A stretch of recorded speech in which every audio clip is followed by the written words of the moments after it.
Nice manicure. Woo! There's some days you wake up, and let's just be honest, folks, the birds are chirping, a better lullaby, the sky's a little bluer, the sun's a little hotter, and life, frankly, is good. There's no traffic, you don't get a parking ticket, and you're just breathing in the free air that we have, and you recognize that Philadelphia are a bunch of no-good choke artists who have no interest in winning a Super Bowl anytime soon. Good morning, everybody. Welcome to another edition of the Carton Show. That guy right there is David Jacoby, handsome pants to my left, wearing the Eagle green today. Is, of course, former New York Giants Super Bowl champion, my main man, Mr. Victor Cruz. And let's get started, baby. It's Tuesday, thus Tuesday morning headlines. Could you believe that Drew Lock and Seattle were 92 yards away from pay dirt, trailing late against the Philadelphia Eagles? And Drew Lock engineered what is now being called in Seattle the Badberry Drive, I'll explain later on, and took the Seahawks 92 yards down the field to beat the Eagles 20-17, keeping their playoff hopes alive and putting a dagger right in the hearts of those no-good weasels in Philadelphia, all the Eagles and their lousy fan base. Eagles just look out of sync, man. It was just one of those games where Jalen's turning the ball over. You don't see too much continuity with the offense. They couldn't really get much going. Yeah. And defensively, Matt Patricia, we didn't see any difference. Yep. There was no difference there. There was nothing that made me say, oh, Matt Patricia's doing a really different job than what we've seen in the past. It looked like more of the same. Well, not just that. We'll talk a lot about this game throughout the show, but your point is dead on because Jalen Hurts is one aspect of this game, obviously, and the Eagles' offensive failures. But you have, positioning on the line for the postseason, number one seed possibly still on the line. Like they the got division things title. to play for that it didn't seem like they had the energy to play for them. And here's the craziest thing. You had them backed up on their 8-yard line with less than 2 minutes to go, and Drew Lock was still their quarterback.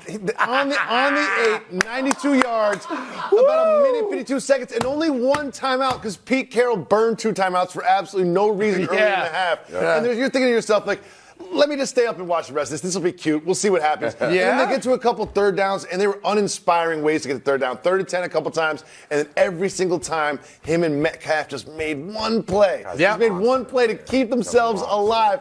Even at the end when they had that last pass to Jackson Smith and Jigba, it was still just a miracle. All's not lost, Philadelphia. You've already clinched the postseason spot, so that's good. And amazingly, if you win out, you could still win the division. So that's on the table. But you've now lost 3 consecutive games. To be honest, it really could be 5. It's not, I know that. But 3 consecutive losses. And last night, with a brand new defensive coordinator and Seattle backed up on their own 8-yard line, the Eagles defense did what they do best. Allow the other team to score. Much more on this throughout the day. You may notice I'm in a fantastic mood today. Morning, Craig. A fantastic mood today. I can't get enough. Buddy. Headline number 2.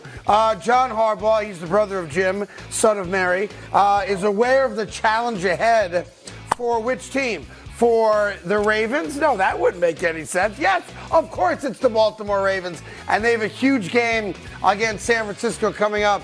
I don't want to diminish what this game is, but because of other games that happen and wins and losses, I'll walk you through this later. It is by far the game of the year. But it's really not. It's really not. I'm sorry to say that's really not, because both teams could still be the number 1 seed if they lose this game. But it's still a great matchup, and maybe a little precursor to the Super Bowl. I think it is. I think it's a nice little precursor to the Super Bowl, a little glimpse as to what we may see in February. It'll be interesting to see both of these teams. Obviously, Lamar Jackson coming in, Brock Purdy coming in with big MVP hopes. I think the winner of this game, depending on how they play and how things kind of match up, I think the winner of this game determines which quarterback wins the MVP. I agree. This is more of the MVP Bowl than it is a referendum on which team is going to solidify the 1 seed. Now, to be fair, the winner of Monday night's game is going to be the 1 seed, in my opinion, in either the AFC for Baltimore or the NFC for San Francisco. The loser, though,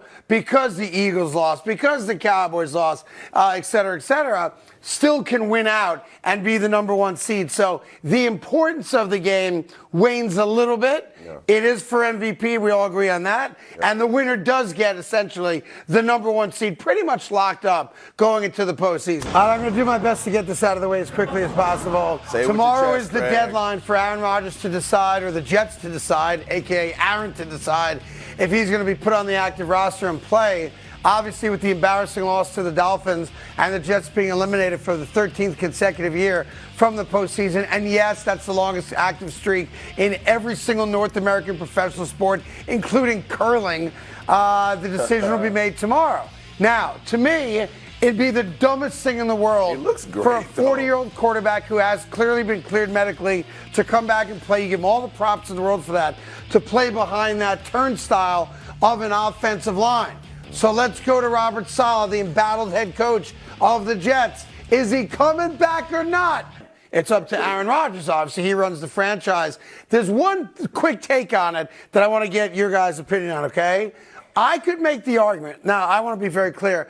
I've been told Robert Saleh's coming back no matter what, because he was dealt a bad hand with the injury. You could argue that all day and night. We're not going to do that for you because the Jets are an embarrassment, okay?